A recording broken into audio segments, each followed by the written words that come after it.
नागपूरमधील गोरेवाडा प्राणी संग्रहालय परिसरातील सुरक्षेच्या पार्श्वभूमीवर कंपाऊंड वॉलची उंची वाढवण्याचा निर्णय घेण्यात आला आहे।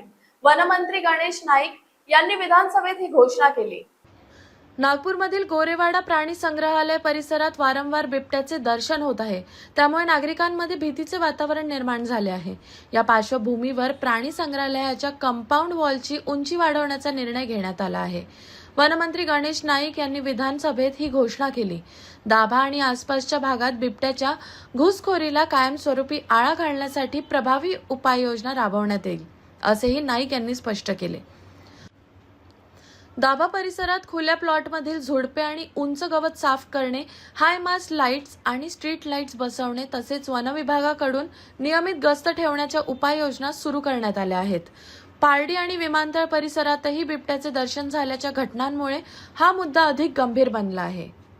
माननीय सभापती महोदय, सन 2026 चे विधानसभा विधेयक क्रमांक 24 वन्यजीव संरक्षण महाराष्ट्र सुधारणा विधेयक 2026 विचारात घेण्यात यावे असा मी आपल्या अनुमतीने प्रस्ताव मांडतो। नाही मांडतो म्हणा, मी आपल्या अनुमतीने मांडतो विधेयक। पहिलं वाक्य पहिलं। अध्यक्ष महोदय, या बिलाच्या अनुषंगानं विधेयक मांडण्यात आले, बोला। आपल्या अनुमतीने सभागृहाची आणि संपूर्ण महाराष्ट्रातल्या जनतेकरता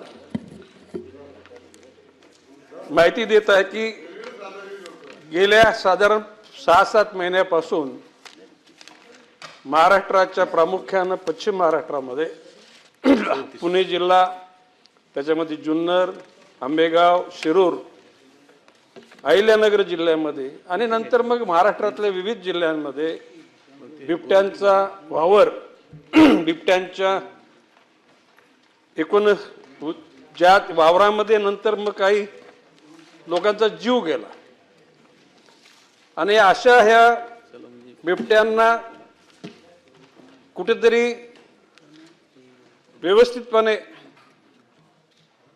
त्यांना हाताळणी करावी याकरता कलम 12च्या अनुषंगानं म्हणजे शिक्षणाकरता, वैज्ञानिक संशोधनाकरता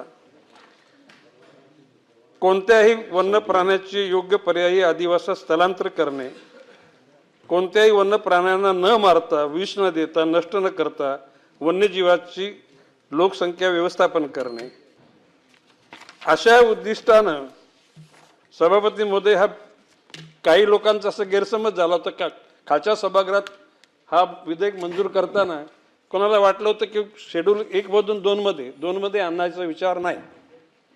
केवळ सेक्शन 12च्या ज्यामध्ये विशिष्ट उद्दिष्टाकरता, परवानगी करता केंद्र शासनाकडे वारंवार न जाण्याकरता हा अधिकार राज्य सरकारला घेण्याचाच फक्त हा बिल आहे।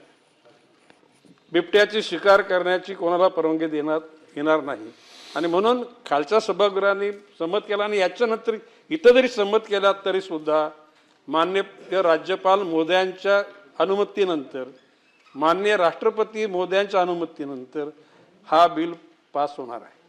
तर माझी आपल्या मार्फत सभागृहाला विनंती आहे की आपण हे विधेयक मंजूर करावे।